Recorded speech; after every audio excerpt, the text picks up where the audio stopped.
Hi friends, எல்லோரும் நல்லா இருக்கீங்களா? இன்றைக்கி ஒரு 3 விஷயத்தை பற்றி தான் உங்கள்கிட்ட பேச போகிறேன். அப்படியே இந்த வீடியோவில் நம்ம கிச்சனை க்ளீன் பண்ணுறதையும் பார்க்கலாம். வாங்க வீடியோக்குள்ளே போகலாம். இப்போ நம்ம கிச்சன் எனக்கு உடம்பு சரியில்லை, அதனால் வீட்டில் இந்த மாதிரி தான் இருக்குது. காப்பி குடித்த கப்பு, முட்டை கடையில் வாங்கிட்டு வந்தது எல்லாமே அப்படியே இருக்குது. இதை அப்படியே க்ளீன் பண்ணிக்கிட்டே நம்ம பேசலாம். இப்போ நான் என்ன பேச போகிறேன் அப்படின்னா, நம்ம ஒரு 2-3 பேர் சேர்ந்து உக்காந்து பேசும்போது பெண்கள்லாம் இப்போ என்ன பேசுவோம், மற்றவங்கக்கிட்ட பேசும்போது நம்ம கதையோ சில பேர் பேசுவாங்க, சில பேர் அடுத்தவங்கள பற்றி பேசுவோம். அந்த அடுத்தவங்கள பற்றி பேசுகிறத பற்றி தான் நான் இப்போ சொல்ல போகிறேன். நம்மளை பற்றி பேசாத வரைக்கும் எந்த பிரச்சனையும் கிடையாது. இப்போ அடுத்தவங்கள பற்றி பேசும்போது அவங்க இல்லாதப்ப அவங்கள பற்றி நமக்கு முழுசாக தெரியாமலே அவங்கள பற்றி நம்ம பேசுவோம். அது தப்பு. அதை மாதிரி பேசக்கூடாது. ஏன்னா அது அவங்க நம்ம மேலே ரொம்ப மரியாதை வச்சுருப்பாங்க. அந்த மரியாதை அவங்களுக்கு இந்த விஷயம் தெரிய வரும்போது அந்த மரியாதை குறையிறதுக்கு வாய்ப்பு அதிகமாக இருக்குது. அதனால் அவங்கள பற்றி நமக்கு எதுவுமே தெரியாமல் அவங்கள பற்றி நம்ம குறை சொல்லவோ அவங்கள பற்றி பேசவோ கூடாது. அந்த மாதிரி இப்போ நம்ம அதை பேசுகிறோம், ஒரு 3 பேர் 4 பேர் உட்காந்து நம்ம பேசுகிறோம் அப்படின்னா, நம்ம அந்த இடத்த விட்டு நகரும் போது நம்மளை பற்றி பேசுகிறதுக்கு வாய்ப்பு அதிகமாக இருக்குது. அதனால் நம்மளும் அடுத்தவங்கள பற்றி பேச வேணாம், அடுத்தவங்களும் நம்மளை பற்றி பேச வேணாம். அந்த விஷயம் நம்ம காதுக்கு கேட்கும் போது அன்றைக்கி ஃபுல்லாக நமக்கு டென்ஷனாக இருக்கும், மனசு ரொம்ப கஷ்டமாக இருக்கும். என்ன இப்படி சொல்லிட்டாங்களே அப்படின்னு நமக்கு ரொம்ப எவ்வளோ கஷ்டமாக இருக்குமோ அந்த மாதிரி தான் அவங்களுக்கும் இருக்கும். அதனால் அந்த விஷயத்தை தவிர்க்கிறது ரொம்ப நல்லது. 2வது நம்ம பார்க்க போகிறது, நம்மளுடைய பர்சனல் விஷயத்தை யாருக்கிட்டேயும் ஷேர் பண்ணக்கூடாது. நம்ம ஷேர் பண்ணால் அது என்ன நடக்கும் அப்படின்னு பார்க்கலாம். நம்ம இப்போ ரொம்ப கஷ்டமாக இருக்குது, நம்ம வீட்டில் ஒரு கஷ்டம் இல்லை, அது போய் நம்ம மற்றவங்கக்கிட்ட சொன்னால் நமக்கு கொஞ்சம் ஆறுதலாக இருக்கும் அப்படிங்கிறதுனால நம்ம அவங்கக்கிட்ட ஷேர் பண்ணுவோம். ஆனால் அவங்க சில பேர் என்ன பண்ணுவாங்க, நம்மளுடைய விஷயம் நம்ம சொல்லிவிட்டு நம்ம வந்துடுவோம். நம்மளுக்கு கொஞ்சம் மனசு லேசாகும். ஆனால் அவங்களையே மறந்து நம்ம சொன்ன விஷயத்த மற்றவங்கக்கிட்ட ஷேர் பண்ணுவாங்க. அப்போ ஷேர் பண்ணும் போது என்ன ஆகும், நம்மளுடைய மதிப்பு குறையும். நம்ம மேலே நல்ல ஒரு மரியாதை வச்சுருந்தவங்க ஆரம்பத்தில் நம்மக்கிட்ட எப்படி பேசினாங்களோ அந்த மாதிரி இருக்காது. அதனால தான் நம்மளுடைய விஷயத்த யாருக்கிட்ட ஷேர் பண்ணாலும் அவங்க நம்ம பிரச்சனையை தீர்க்க போகிறது கிடையாது. அந்த விஷயத்தை பற்றி நம்ம யோசிக்காமல் ஒரு 2 நாள் அமைதியாக தனிமையாக உக்காந்து யோசிச்சுட்டு நம்ம ஒரு முடிவு எடுத்தோம்னா அந்த விஷயம் வெளியும் போகாது, நம்மளுக்கான சொல்யூஷனும் கிடைச்சிடும். அதுக்கப்புறம் அதையும் மீறி நம்மளால் சமாளிக்க முடியல அப்படிங்கிற ஒரு பட்சத்துக்கு அழுது கொஞ்சம் நேரம் அழுதுட்டு அதை யோசித்து பாருங்கள். இதெல்லாம் ஒன்றுமே இல்லை, இதெல்லாம் நம்ம சமாளிக்கக்கூடிய கஷ்டம்தான், அதை நம்ம சமாளித்து வெளியில் வருவோம் அப்படின்னு ஒரு தன்னம்பிக்கை வரும். ஒரு 10 நாள் கழித்து பாருங்களேன், அந்த பிரச்சனை எங்கே போச்சுன்னே நமக்கு தெரியாது. இதுதாங்க வாழ்க்கை. நான் ரொம்ப நாளைக்கு அப்புறம் நான் கற்றுக்கிட்ட பாடம் இது. அதுதான் நான் உங்ககிட்ட ஷேர் பண்ணுறேன். அடுத்து நமக்கு ஒரு நல்ல ஒரு ஃப்ரெண்டு இருக்காங்க. ரொம்ப வருஷமாக நம்மக்கிட்ட நல்லபடியாக பேசி பழகிக்கிட்டு இருக்காங்க. இப்போ என் கூட பிறந்த அக்கா மாதிரி நம்ம நினைக்கிறோம் அப்படின்னு வச்சுக்கோங்களேன். அப்படி நினச்சி நம்ம நல்லா பழகியிருப்போம். அவங்க என்ன பண்ணுவாங்க, திடீர்னு அவங்கக்கிட்ட ஒரு சில மாற்றங்கள் தெரியும். நம்மக்கிட்ட சரியாக பேசாமல் நம்மக்கிட்ட கொஞ்சம் விலகி போகிறாங்க அப்படின்னா அவங்க வீட்டில் என்ன பிரச்சனை, அவங்களுக்கு என்ன சூழ்நிலை அப்படின்னு நம்ம ஒரு பக்கம் பார்க்கணும். அதுக்கு அடுத்து அவங்களுக்கு நம்மக்கிட்ட பேச விருப்பம் இல்லையோ அப்படின்னு நம்ம தப்பாக ஃபஸ்ட்லேயே நினச்சிடக்கூடாது. அவங்க பக்கம் என்ன பிரச்சனைன்னு பார்க்கணும். அது நம்மளால் சரி பண்ண முடிஞ்சால் சரி பண்ணணும். அப்படி இல்லை, அதுக்கும் மீறி நம்மக்கிட்ட பேச விருப்பம் இல்லை அப்படின்னு ஒதுங்கி போகிறாங்க அப்படின்னா நம்ம அவங்கள கட்டாயப்படுத்தவே கூடாது. அவங்க இப்போ இந்த மாதிரி இருக்காங்க, நம்மளை புரிஞ்சுக்கிட்டு மறுபடியும் பேசுனாங்கன்னா நம்ம பேசுவோம் அப்படி சொல்லிவிட்டு நம்ம வேலையை பார்க்கணும். அவங்கள போய் நம்ம கேள்வி கேட்டு ஏன் பேசலை, எதுக்கு பேசலை அப்படின்னு கேட்கும்போது நம்மளை விட்டு இன்னும் கொஞ்சம் தூரமாக போயிட்டுருப்பாங்க. அதனால் நல்ல ஃப்ரெண்ட்ஷிப்பு. அவங்க நம்ம நல்லா தான் புரிஞ்சிகிட்ருக்கோம், அவங்க நம்மளை சரியாக புரிஞ்சிக்கல அப்படின்னு நம்ம நினச்சிக்கிட்டு நம்ம வேலையை கொஞ்சம் பார்த்துக்கிட்டு அமைதியாக இருக்கணும். அதுக்கப்புறமா அவங்களா ஒரு நாள் நம்மளை புரிஞ்சிக்கிட்டு நம்மக்கிட்ட வருவாங்க. அப்போ அதை பற்றி நம்ம பேசக்கூடாது. பேசாமல் அவங்கக்கிட்ட எப்பயும் போல் நம்ம இருக்கணும். உண்மையான அன்பாக இருந்தால் அது நம்ம கூட இருக்கும். அதே பொய்யான அன்பாக இருந்தால் நம்மளை விட்டு போயிடும். அதுக்காக நம்ம வருத்தப்படவோ அழவோ கூடாது.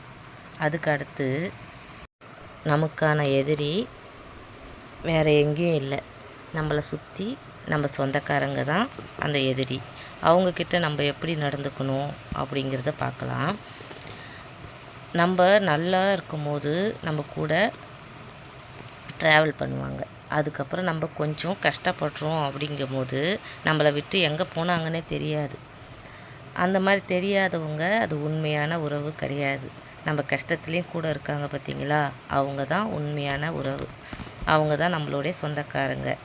நம்ம கஷ்டத்துலேயும் சில பேர் என்ன நினைப்பாங்க தெரியுங்களா, முன்னாடி ரொம்ப ஆட்டம் போட்டாங்கள்ல, அதனால தான் இவ்வளோ கஷ்டப்படுறாங்க அப்படின்னு சில பேர் பேசுவாங்க. சில பேர் என்ன சொல்லுவாங்க, அவங்களுக்கு அது தேவை தான், ரொம்ப ஆடம்பரம் பண்ணாங்கல்ல அதனால் அவங்களுக்கு தேவை தான் அப்படின்னு சில பேர் பேசுவாங்க. அதில் அவங்களுக்கு ஒரு சந்தோஷம்.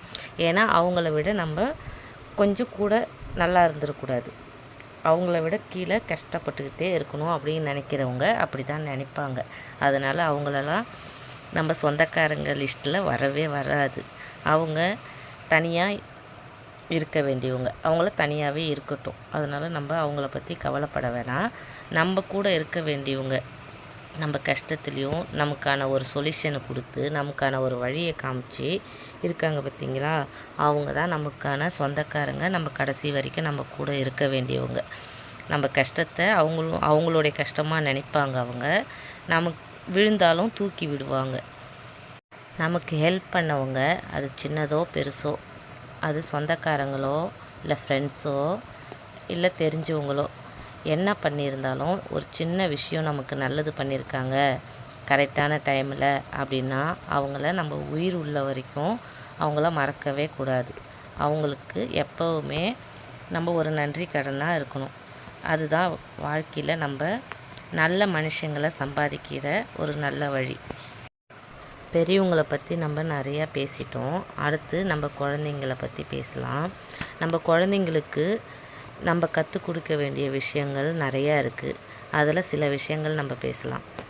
பெரியவங்கக்கிட்ட எப்படி நடந்துக்கணும், அம்மா அப்பா கிட்ட எப்படி நடந்துக்கணும், ஆயா தாத்தா கிட்ட எப்படி நடந்துக்கணும், இதெல்லாம் ரொம்ப ரொம்ப முக்கியமாக சொல்லி கொடுக்கணும். அவங்க ஏன்னா சின்ன பசங்க, ஃப்ரெண்ட்ஸுங்கிட்ட எப்படி விளையாட்டுத்தனமாக இருக்காங்களோ அந்த மாதிரி தான் நம்ம வீட்லேயும் இருப்பாங்க. அது நமக்கு வேணும்னா அது சந்தோஷமாக இருக்கும். நம்ம அவங்க சொல்லும் போது சிரிப்போம், ரசிப்போம். ஆனால் மற்றவங்க கண்ணுக்கு பார்க்குறவங்க என்ன இப்படி பிள்ளைய வளர்த்துருக்காங்க அப்படிங்கிற மாதிரி மூஞ்சி சுளிக்கிற மாதிரி இருக்கும். அதனால் அந்த இடத்துல நம்ம குழந்தைங்களுக்கு கொஞ்சம் சில விஷயங்களை சொல்லி கொடுக்க வேண்டிய கட்டாயத்தில் தான் இருக்கும்.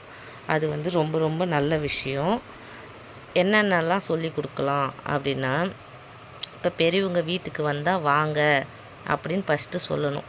அதுதான் நல்ல பழக்க வழக்கம். வந்த உடனே ஒரு சொம்பு தண்ணி எடுத்து அவங்க தண்ணி குடிங்க அப்படி சொல்லணும். அது ரொம்ப ரொம்ப புண்ணியம். அந்த ஒரு தண்ணி கொடுத்தோம்னா தவிச்ச வாய்க்கு ரொம்ப ரொம்ப புண்ணியம். அதை சொல்லி கொடுக்கணும். அதுக்கு அடுத்து நம்மளால் முடிஞ்ச சின்ன சின்ன ஹெல்ப் பண்ணணும். ஃப்ரெண்ட்ஸுக்கோ அது நல்ல விஷயத்துக்காக இருக்கணும். கெட்ட விஷயத்துக்கு நம்ம ஹெல்ப் பண்ணக்கூடாது. ஏன்னா அதுவே நமக்கு ஒரு தப்பான விஷயத்துக்கு நம்ம பசங்க அவங்க ஃப்ரெண்ட்ஸுக்கு ஹெல்ப் பண்ணாங்கன்னா அந்த தப்பு இவங்க செய்கிறதுக்கு ஆசை வரும். அதனால் அதுக்கு நம்ம சொல்லி புரிய வைக்கணும். அது தப்பு, இந்த விஷயத்துக்கு நீ ஹெல்ப் பண்ணக்கூடாது, இதே நல்ல விஷயத்துக்கு நீ ஹெல்ப் பண்ணு, நாங்கள் ஒன்றுமே ஒன்றை சொல்ல மாட்டோம் அப்படிங்கிற விஷயத்த சொல்லி கொடுக்கணும். அதுக்கு அடுத்து நம்ம குழந்தைங்க வந்து ஒரு காலேஜுக்கு போகிறாங்க, பெண் குழந்தைங்க காலேஜுக்கு போகிறாங்க, இல்லை காலேஜ் முடிச்சுட்டு வேலைக்கு போகிறாங்க அப்படின்னும்போது அவங்க தனியாக தான் போகணும். தனியாக போகும்போது அவங்க என்னென்னலாம் பண்ணணும் அப்படிங்கிற விஷயத்தையும் கொஞ்சம் சொல்லி கொடுக்கணும். இப்போ தனியாக போகிறாங்க, காலேஜுக்கு போகும்போது ஒரு ஆட்டோ புக் பண்ணி போகிறாங்க அப்படிங்கும்போது, அந்த ஆட்டோ புக் பண்ணும்போது அந்த ஆட்டோ நம்பரு, அந்த ஆட்டோ டிரைவருடைய நம்பரு நம்ம அம்மா அப்பாவுக்கு அதை வந்து ஷேர் பண்ணணும். அப்போ தான் நம்ம அங்கே போய் இறங்குனதுக்கப்புறம் வந்து சேர்ந்துட்டேன் அப்படிங்கிற ஒரு விஷயத்தையும் வீட்டுக்கு தெரிவிக்கணும். அந்த நல்ல விஷயம் அது, அதையும் சொல்லி கொடுக்கணும். அதுக்கடுத்து சில பிள்ளைங்க அம்மா அப்பாவை பேர் சொல்லி கூப்பிட்றது, நீ வான்னு கூப்பிட்றது, இல்லை வாடா, அம்மாவை வந்து வாடி பூடி சொல்கிறது. அது அவங்களுக்கு வந்து அந்த ஃப்ரெண்ட்ஸுங்களோட சேர்ந்து அவங்க சொல்கிறாங்க, நம்மளும் சொல்லுவோம் அப்படின்னு மாறும்போது நம்ம அதுக்கு மறுப்பு சொல்லணும். அது அவங்க சொல்கிறாங்கன்னா அது தப்பு, நம்மளுக்கு அது சொல்லக்கூடாது. நம்ம எப்போயுமே எப்படி சொல்லுவோம், மரியாதை கொடுப்போம், அந்த மாதிரி மரியாதையை தான் பேசணும் அப்படின்னு அந்த இடத்துலையே அவங்களுக்கு சொல்லி புரிய வச்சிடணும். ஏன்னா நம்ம அந்த டைமில் நம்ம சிரிச்சிட்ருப்போம், அவங்க கோவமாக இருக்கும்போது அதே வார்த்தை சொல்லும் போது நமக்கு ரொம்ப வலிக்கும். அதனால் எப்போவுமே நம்ம பிள்ளைங்க ஒரே மாதிரியே இருக்கவே பழகணும். அதுக்கு அடுத்து அவங்களுக்குள்ள பிரச்சனையை மறைக்கக்கூடாது அப்படிங்கிற விஷயத்தையும் அவங்களுக்கு தெளிவாக சொல்லணும். எந்த விஷயம் நடந்திருந்தாலும் மறைக்கக்கூடாது. யாராவது உன்னை மிரட்டினாலும் வீட்டில் சொல்லிடுவேன், உன் மேலேயே ஒரு தப்பு இருக்குது அப்படின்னாலும் வீட்டில் சொல்லிடுவேன் அப்படின்னு மிரட்டினாங்கன்னா நீங்கள் அந்த இடத்துல பயப்படவே கூடாது, உடையக்கூடாது. அம்மா அப்பா கிட்ட வந்து அந்த உண்மையை ஒத்துக்கணும். ஒத்துக்கிட்டிங்கன்னா அம்மா அப்பாவை விட உங்களை யாராலையும் உங்களை காப்பாற்ற முடியாது. நீங்கள் என்ன பண்ணுறீங்க, அம்மா அப்பா கிட்ட சொல்லாமல் மறைச்சிட்டு ஃப்ரெண்ட்ஸுக்கிட்ட சொல்லி அதை சரி பண்ணலான்னு நினைப்பீங்க.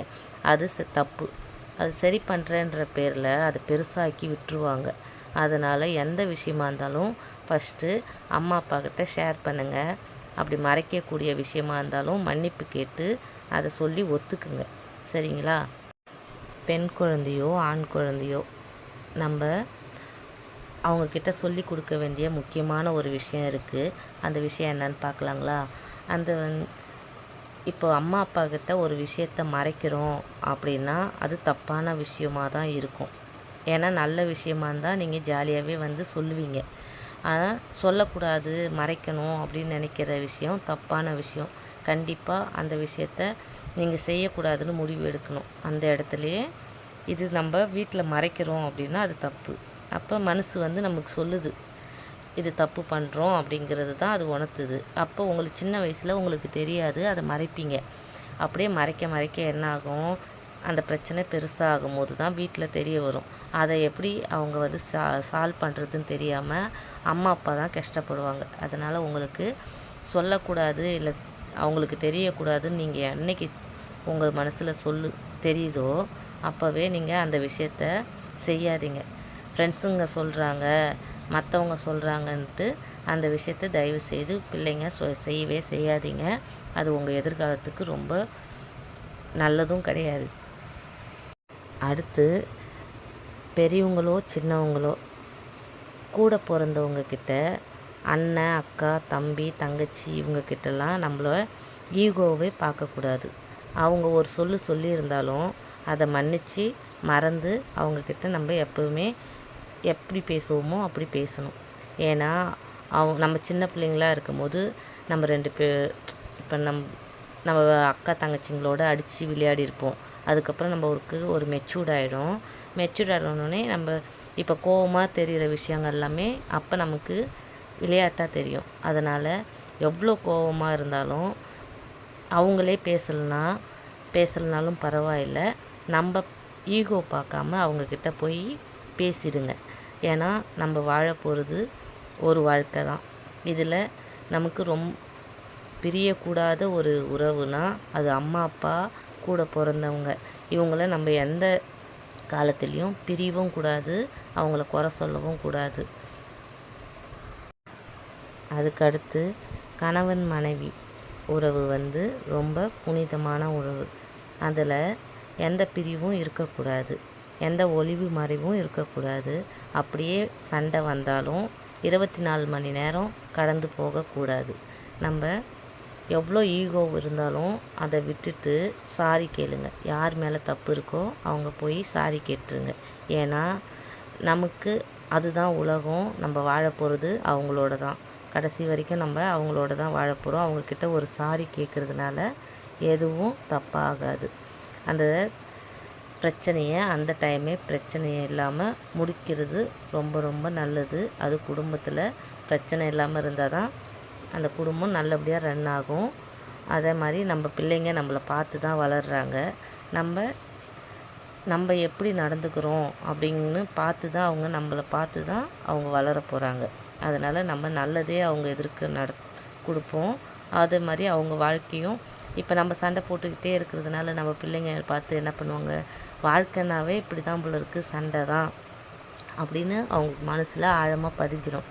அதனால் இந்த பிரச்சனைகளை நம்ம பிள்ளைங்க எதிர்க்க சண்டை போடாமல் இருக்கிறது ரொம்ப ரொம்ப நல்லது. அந்த பெரியவங்க என்ன பண்ணணும், அவங்களுக்குள்ளே பேசி முடித்து அந்த 24 மணி நேரத்தை கடக்காமல் சமாதானம் ஆகிடுங்க. ப்ளீஸ், ஹஸ்பண்ட் ஒய்ஃப்குள்ளே ஈகோ வேண்டாம். அடுத்து பார்க்க போகிறது, நம்ம அம்மா அப்பாவுக்கு அடுத்து நம்ம மேலே பாசமாக இருக்கிறது யார் அப்படின்னு பார்க்கலாம். அம்மா அப்பா மாதிரி இருக்க முடியும் அப்படின்னு சொன்னோம்னா நம்ம மாமியார் மாமனார் இவங்கள தான் நம்ம சொல்லலாம். எனக்கு கிடைச்ச மாமனார் மாமியார் ரொம்ப நல்லவங்க. அவங்கள மாதிரி இன்னொரு ஜென்மம் எடுத்தாலும் எனக்கு கிடைக்க மாட்டாங்க. எனக்கு எங்கள் அம்மா அப்பா எப்படி என்னை பார்த்துக்கிட்டாங்களோ அப்படி தான் அவங்க பார்த்துக்கிறாங்க.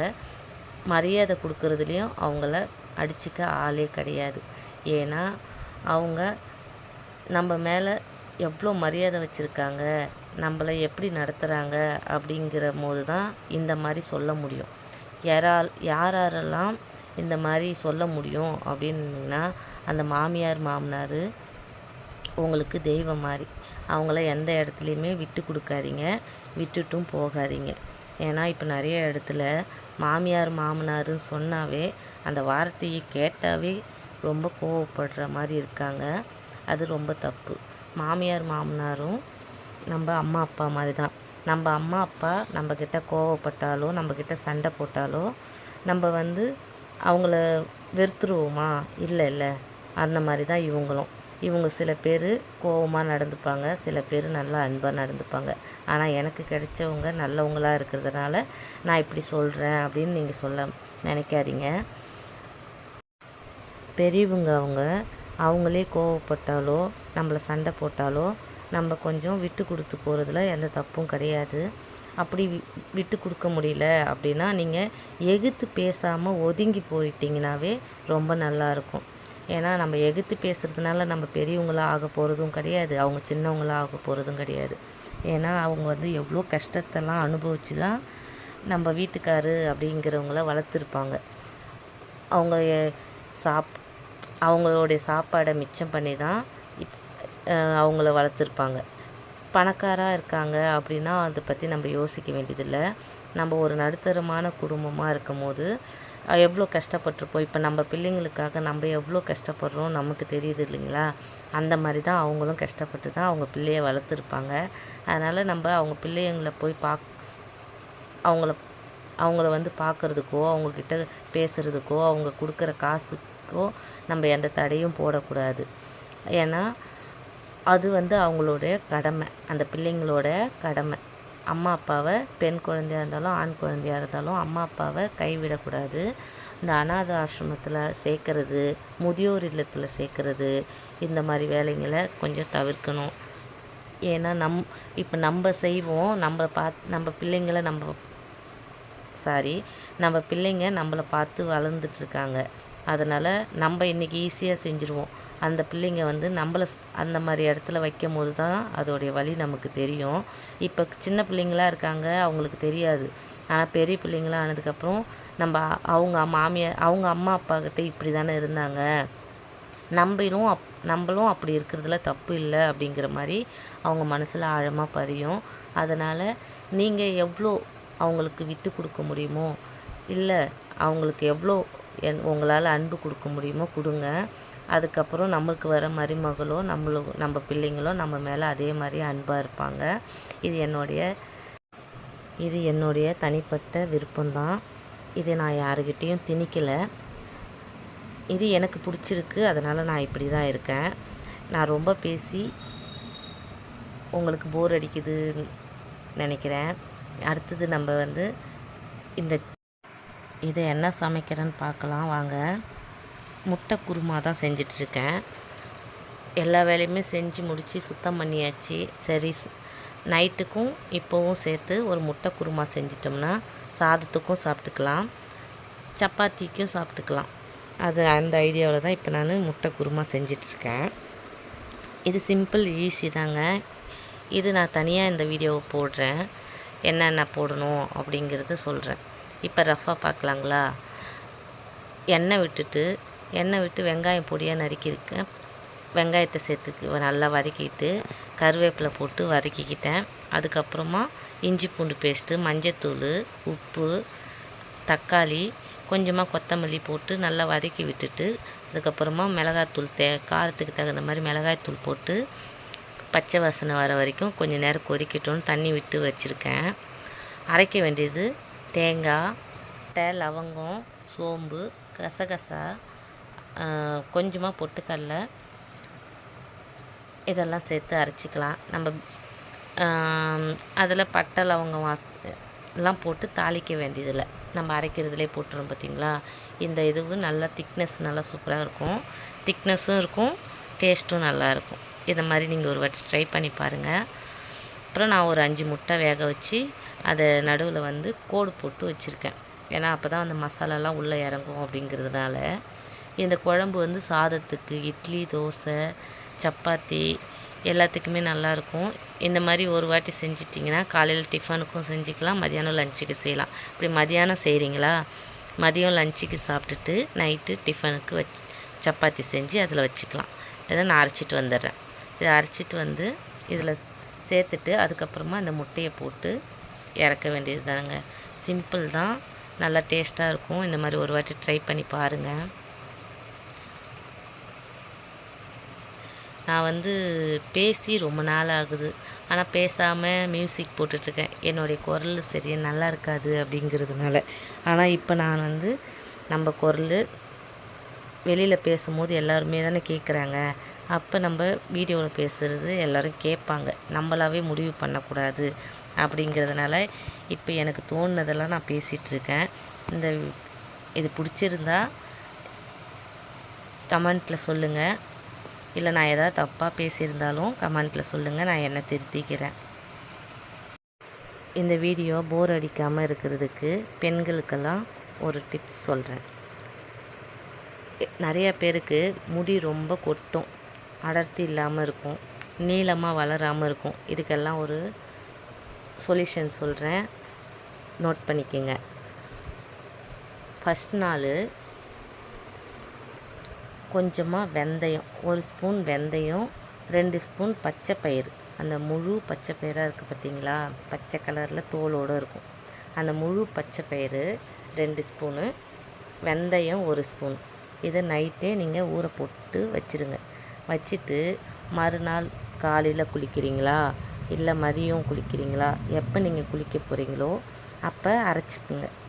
அரைச்சிட்டு அதை பேக் போட்டுருங்க தலையில். அதாவது ரொம்ப கோல்டாக இருக்கிறவங்க தயவுசெய்து போடாதீங்க, அதுவும் மழை காலத்துலேயும் போடாதீங்க. இது மழைலாம் நின்றதுக்கப்புறம் வெயில் டைமில் இதை யூஸ் பண்ணுங்கள். அப்படி ரொம்ப கோல்டு உடம்பு அப்படின்னா ஒரு 10 நிமிஷம் அதில் 5 நிமிஷம் போட்டுட்டு குளிங்க, அது ஒன்றுமே ஆகாது. இதை நல்லா தேய்ச்சிட்டு ஒரு 1 ஹவர் நல்லா நமக்கு உடம்புக்கு ஏற்றுக்குது அப்படின்னா ஒரு 1 ஹவர் வச்சுக்கலாம். வச்சுக்கிட்டு அதுக்கப்புறம் போய் தலையை அலசுங்க. ரொம்ப ஷாம்பு போடாமல் மைல்டாக கொஞ்சமாக போட்டு நல்லா தேய்ச்சி குளிங்க. கொஞ்சம் அந்த தேய்ச்சி குளித்ததுக்கப்புறம் அந்த இது டஸ்ட்டு மாதிரி தெரியும், அதை பயப்பட வேணாம். காஞ்சதும் நம்ம சீப்பு வச்சு சீவினா அது போயிடும். இந்த மாதிரி நீங்கள் வாரத்தில் 1 நாளோ இல்லை மாதத்தில் 2-3 நாளோ செய்யுங்க. நல்லா ரிசல்ட்டு சூப்பராக இருக்கும். இந்த மாதிரி ஒரு வாட்டி ட்ரை பண்ணி பாருங்கள். அந்த முடியும் நல்லா சில்கியாக சூப்பராக இருக்கும். அடுத்த ஒரு டிப்ஸ் சொல்கிறேன். சின்ன வெங்காயம் இருக்குது பார்த்திங்களா, அந்த சின்ன வெங்காயத்தை அரைச்சி நல்லா சாறு எடுத்துட்டு அந்த முடி நல்லா கொட்டி இருக்குது அடர்த்தி இல்லாமல் இருக்கிறதுக்கு இது நல்லா ஹெல்ப்பாக இருக்கும். அந்த சின்ன வெங்காயத்தை நல்லா அரைச்சிட்டு சாறு பிழிஞ்சிடுங்க. பிழிஞ்சிட்டு நல்லா ஒரு காட்டன் வச்சு அந்த இடத்துல அந்த நல்ல முடியை எடுத்துகிட்டு கோடு எடுத்துகிட்டு அதில் அந்த கோட்டில் நல்லா வச்சு மசாஜ் பண்ணி விடுங்க. நல்லா ஒரு 10 வாட்டி நீங்கள் பண்ணும் போதே உங்களுக்கு வித்தியாசம் நல்லாவே தெரியும். அந்த முடி கொட்டின இடம்லாம் புதுசாக வளர்ந்து வரும். இந்த மாதிரி ஒரு வாட்டி ட்ரை பண்ணி பாருங்கள். அதுக்கு அடுத்தது செம்பருத்தி இலை, தயிர், சின்ன வெங்காயம், பச்சை பயிறு, வெந்தயம் இது எல்லாமும் கூட ஒரு வாட்டி பேக் போடலாம். மாற்றி மாற்றி போடுங்க, அப்போ தான் கொஞ்சம் நல்லா வித்தியாசம் தெரியும். இந்த மாதிரி ஒரு வாட்டி ட்ரை பண்ணி பாருங்கள். இந்த நான் சொல்லியிருக்கிற அந்த 3 விஷயங்களும் ட்ரை பண்ணி பாருங்கள். நல்ல ரிசல்ட் கிடைக்கும். ஏன்னா அது நான் யூஸ் பண்ணி பார்த்து எனக்கு ரிசல்ட் கிடைச்ச விஷயத்தை தான் நான் உங்கள்கிட்ட ஷேர் பண்ணியிருக்கேன். இது நீங்கள் நம்பி செய்யுங்க. ஃபுல் வீடியோ பார்த்து பிடிச்சிருந்தா ஒரு லைக் போட்டுக்குங்க, சப்ஸ்கிரைப் பண்ணி வச்சுக்கோங்க. மறுபடியும் நம்ம இன்னும் ஒரு வீடியோவில் பார்க்கலாம்.